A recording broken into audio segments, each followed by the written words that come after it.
කලාවේ රසම සවුලු ඔබේ හදවතට සමීප කරවන සප්‍රමාණ. සාඩම්බරයෙන් ඉදිරිපත් කරනු ලබන සෙනෙහසේ නවාතැන. මිය සිතට නරඹන ඔයාලා හැමෝම ඉතාමත් ආදරයෙන් අපි අපේ වැඩසටහනට පිළිගන්නවා. ඉතින් හැමදාමත් මිය සිතටින් අපි කතා කරේ කලාවට සම්බන්ධ දේවල්. ඒ වගේම අදත් හරිම අපූරු පොතක් පිළිබඳව විස්තරයක් ඔයාලත් එක්ක බෙදා ගන්න අපි සූදානමින් ඉන්නවා. ඉතින් අද අපි කතා කරන්න යන පොත තමයි මෝහන් රාජ් මඩවල මහතා විසින් රචනා වුණු මවුට් ලැවීනියාවී සැඟවුණු ආදර කතාව ලොවීනා. හොඳයි, අපි එහෙනම් බලමු ගල්කිස්ස මවුට් ලැවීනියා හොටෙල් එකට මෙන්න මේ ලොවීනා කියන ගැහැණු ළමයාගේ නම කොහොමද ආවේ කියලා. ඒ වගේම මේ ලොවීනා කියන කතාව මොන වගේ ලියවුණු එකක්ද කියලා අපි දැන් බලමු.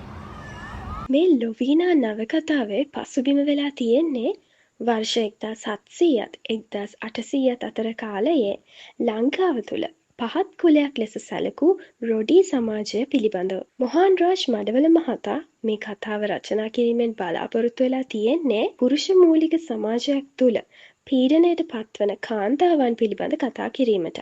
ඒ වගේම මොහන් මහතා බ්‍රයන් රයිස් නම් මානව විද්‍යාඥයාගේ ලංකාවේ කුල සම්භවය නැමැති කෘතියේ සිදුවීම් මේ නවකතාවට පාදක කරගෙන තියෙනවා.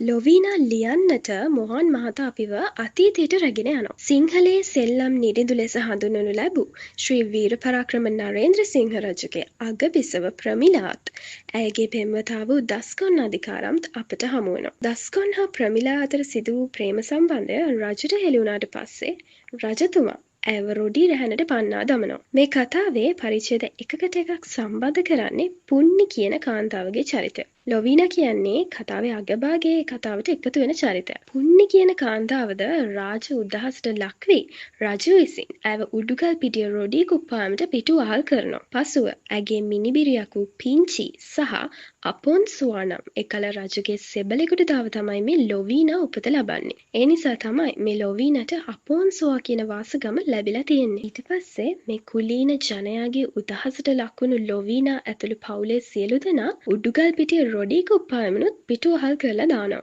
අවසානයේ ඔවුන් නතර වුණේ ගල්කිස්ස මුහුද අතර. මෙතනින් පස්සේ තමයි ලොවීනා සහ තෝමස් මෙක්ලන් ආණ්ඩුකාරවරයාගේ ආදර කතාව පටන් ගන්නෙ.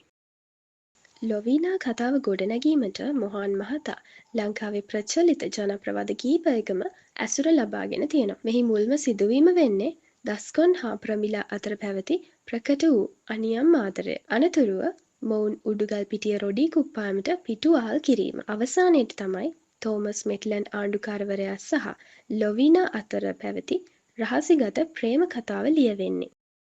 යටත් විජිත සමයේ බ්‍රිතාන්‍ය හමුදාවේ ලුතිනන්ට් ජනරල්වරයෙකු වූ තෝමස් මේට්ලන් වර්ෂ 1806 දී පමණ ලංකාවට පැමිණෙන්නේ මෙරට දෙවන ඉංග්‍රීසි ආණ්ඩුකාරවරයා විදිහට. ඒ වෙනකොට ඔහුට වයස අවුරුදු 46ක්. ජනප්‍රවාදවලට අනුව තෝමස් මේට්ලන් ආණ්ඩුකාරවරයාව පිළිගන්න නර්තන කණ්ඩායමක් සූදානම් වෙලා හිටියා. ඒ වෙන කවුරුත් නෙවෙයි ලොවීනා අපොන්සු ප්‍රමුඛ ඇයගේ නර්තන කණ්ඩායම. ඉතින් ඔවුන් ආණ්ඩුකාරවරයාගේ නිල නිවසේ ආණ්ඩුකාරවරයා ඇතුළු රාජකීයයන් ඉදිරියෙහි ඉතා අලංකාරව නර්තනයේ යෙදුණා. ලොවීනාගේ මව රොඩී කුලයේ ලාංකික කාන්තාවක් වුණු අතර පියා පෘතුගීසි ජාතිකයෙක්.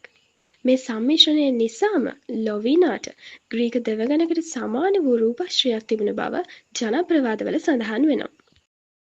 ඉතින් මෑගේ නර්තනයට මෙන්ම රූපශ්‍රියට වසඟ වූ තෝමස් මේට්ලන් ආණ්ඩුකාරවරයාට මේ 16 හැවිරිදි ලොවීනා කෙරෙහි ආදරයක් ඇති වෙනවා. පසුව ලොවීනාගේද කැමැත්තෙන් ඔවුන් දෙදෙනා අතර ආදර සම්බන්ධතාවයක් ගොඩනැගෙනවා. එතනින් පසුව තමයි මේ ලොවීනා කියන නම ආණ්ඩුකාරවරයා විසින් ලැවීනියා කියලා වෙනස් කරේ. නමුත් වැඩි කලක් නොගොස් මේ සම්බන්ධය එකල බ්‍රිතාන්‍ය පාලක ජෝර්ජ් රජුට ආරංචි වෙනවා. රජතුමා තෝමස් ආණ්ඩුකාරවරයාට දන්වලා තිබුණේ මේ සම්බන්ධය නිසා ඔහුගේ තනතුරද නැතිවීමට ඉඩ ඇති බවයි. ලොවීනව අතහැරීමට අකමැති වූ තෝමස් ඔහුගේ මන්දිරයේ වයින් ගබඩාවේ ඉඳලා ලොවීනාගේ රොඩී ගම්මානයේ ලිඳක් ළඟට යනකල් රහස් උමගක් මාස 6ක් වැනි කෙටි කාලයක් ඇතුළත සාදනු ලබනවා. අනතුරුව මේ උමග භාවිතා කරමින් රහසිගත ලෙස මොවුන් දෙදෙනා හමු වෙලා තිබෙන බව ජනප්‍රවාදවල සඳහන් වෙනවා.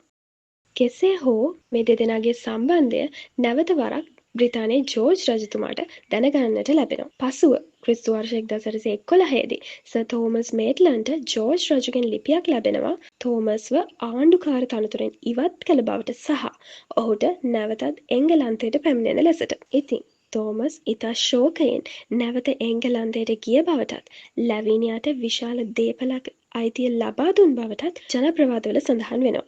ඒ වගේම තමයි ඔහුගේ මන්දිරයට මවුන්ට් ලැවීනියා යන නම යොදන්න කියලත් ඔහු ප්‍රකාශ කළා තමයි මේ රටින් පිටව ගිහිලා තියෙන්නේ. ඉතින් මේ මේට්ලන්ඩ් ලැවීනියා කියන නම් දෙක එකතු කරලා තමයි මේ මවුන්ට් ලැවීනියා කියන නම ලැබුණේ. ඒ වගේම මේට්ලන්ඩ් වෙන් වූ වියෝවෙන් ලැවීනියා මුහුදට පැන මිය ගිය බවටත් තෝමස් මේට්ලන්ඩ් ආණ්ඩුකාරවරයාත් වයස අවුරුදු 64 පමණ වන විට අවිවාහකවම මිය ගිය බවටත් ජනප්‍රවාදවල සඳහන් වෙනවා. ඉතින් අදටත් අපිට මේ මවුන්ට් ලැවීනියා හෝටලේ දැක ගන්නට පුළුවන් ඔවුන් දෙදෙනා හමුවීමට භාවිතා කළ රහස් උමග. තෝමස්ගේ වයින් ගබඩාවෙන් ආරම්භ වූ මේ උමග අනෙක් කෙළවරින් පිහිටා තිබූ ලොවිනාගේ රොඩි ගම්මානය තුළට තමයි විවෘත වෙන්නේ. අද වන විට ඒ ගම්මානය තිබූ ප්‍රදේශයේ දක්නට ලැබෙන්නේ ගල්කිස්ස බෞද්ධ බාලිකා විද්‍යාලය. එමෙන්ම එකල තෝමස් ආණ්ඩුකාරවරයාගේ නිදන කාමරය අද ගල්කිස්ස මවුන්ට් ලැවීනියා හෝටලේ අංක 537 දරන කාමරයේ දැක ගන්නට පුළුවන්. එකල රොඩි කුලය ඉතා පහත් යයි සැලකූ කුලයක්.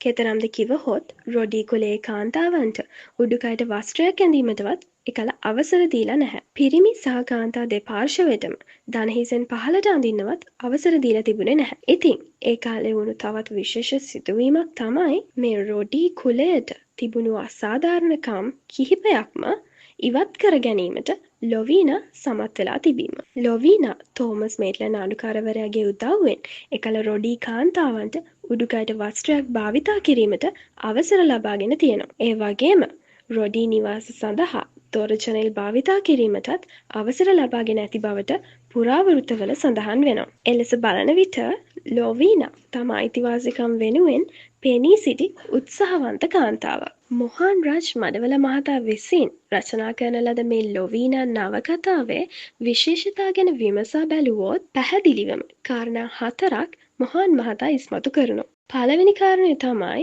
ලන්දේසි හා ඉංග්‍රීසි යුගවල සමාජ යථාර්ථය පිළිබඳ පැහැදිලි කිරීම. දෙවැන්න තමයි ශ්‍රී ලංකාවේ පැවති කුල විභේදනය පෙන්වා දීම. තුන්වෙනි කාරණය තමයි ස්ත්‍රීන්ට තිබූ අනේකාකාර පීඩනය පිළිබඳව සඳහන් කිරීම. අවසාන කාරණය තමයි අතීත ජනයාගේ ඇදහීම හා චාරිත්‍ර යලි ඉස්මතු කිරීම.